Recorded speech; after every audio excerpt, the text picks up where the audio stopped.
Hi there everyone, this is going to be a video review comparison between the Kindle 4th generation and the Kobo Touch. Okay, let's start off this review with this screen. Both screens are the ink screens, which have become mainstream in most e-readers. They're both 6 inches, measured on the diagonal, and they both look great. They both read perfectly, just like paper. My little brother tells me that the way they work is there's actual ink behind the screen, and the ink moves according to electrical current generated by the battery, which electrifies a grid behind the screen, and the ink responds to the electrical impulses of the grid and forms the images that we see here. So let's talk about weight. Okay, so the Kindle 4th generation weighs in at 170 grams. It's very light, really easy, very easy to pick up. And the Kobo Touch weighs in at 200 grams. It's not very noticeable, the difference in weight, but it is noticeable.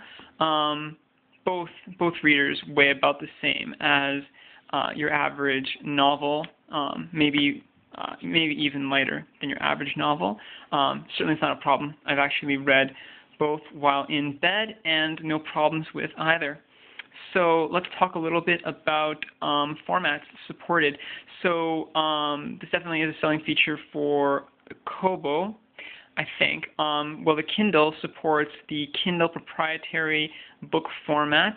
As you probably already know, there are over 900,000 books in the Kindle store, so there are plenty of books to read. There are a lot of free books, I think like 30,000 titles that are free from the Kindle store. So really, you're not going to have any shortage of books to read from the Kindle store.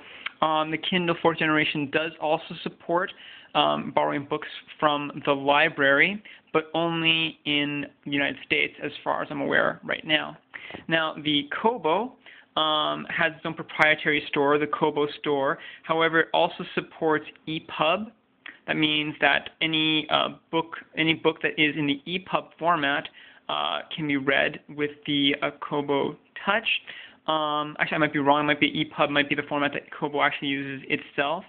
I imagine that maybe Nook uses also EPUB. Don't quote me on that. I'm not sure, but I think that is the case. It also supports PDFs. Actually, so does the Kindle. They both support PDFs. And the Kobo, you can actually borrow books from the library. Now, I'm here in Canada, and I know that you can borrow books, electronic books from the library using the Kobo Touch.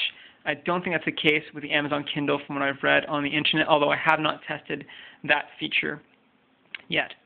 So let's talk a little bit about the Kindle experience, and in my second part I'll talk about the Kobo experience. So the Kindle, it's a fine e-reader. The interface is totally done with these buttons on the bottom of the Kindle here. So let's turn it. The on switch is located here on the bottom. So I can press it here. Let's see, right. I'm actually having to hold the camera with one hand, so it's a little bit awkward. There we go. Green light on, and here we are. Here's the Kindle. This is the home screen. It's just a basic hub or a title screen with a list of all the books that you have in your library. So all the books I've gotten so far are free books. Like I said, there's 30,000 books on the Kindle bookstore which are free to download. And yeah, so classics. So for example, the book which I was reading recently, which was by Oscar Wilde, which is called The Happy Prince. These are fairy tales. Oscar Wilde's famous for his comedic writings. And this, though, is one of his more kind of sweet and sad fairy tales for children. So the way that you turn pages in the Kindle is very simple. Your page turning buttons are located on the left side here and the right side here. And the Kindle 4th generation is supposed to be noteworthy for quick page turns. And I would say that's quite accurate. Actually, the page turns are, in fact, very, very quick. And going forward, very smooth. Apparently there are different font sizes and different font types. I haven't tested that feature because I actually like the font sizes and the font type the way it is, so I'm pretty happy with that. Now, as I mentioned before, all the interface is done with the pat keys down at the bottom. Now, the actual keys themselves have really good travel, very spongy. They feel very responsive and easy to use. So to highlight any word, you actually would just select the word and you would just press enter here.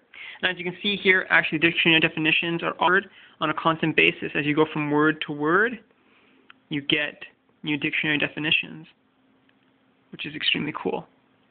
And so that is the button functionality and the page turns, and both work really well. Now, one thing I have to say is that I am a little concerned. I mean, apparently e-readers are supposed to be something, a purchase that you make, and then it lasts you for 2 years.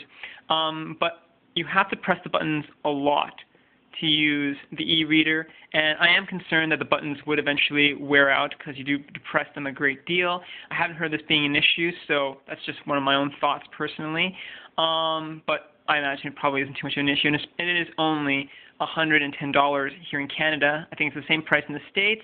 And shipping, according to my brother, who got this for me for Christmas, thanks a lot, little brother, it was only, I think, maybe $15, maybe $20 worth of shipping. So about $125 to $130 total.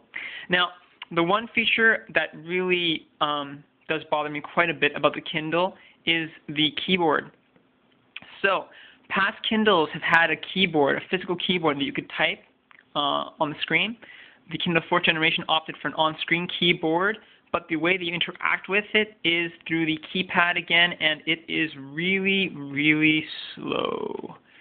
So you have to type in. Well, it's not too bad, the store. It's actually really simple to do so. It's actually, I would call it kind of intuitive. It actually will anticipate the word that you wanted to find. So, for example, let's see here. Let's try D, A, and well, it's not showing anything. But actually, I think maybe I entered the wrong search. Just take my word for it that actually, when you're searching for a book, it will actually anticipate what you type in as you type it in. But it's actually, again, quite slow to use the keyboard, just like with the Nintendo Wii. And so this really isn't an e-reader if you like to take notes. I personally like to take notes a lot when I read. I get a lot of ideas and inspirations, and using the keypad is annoying.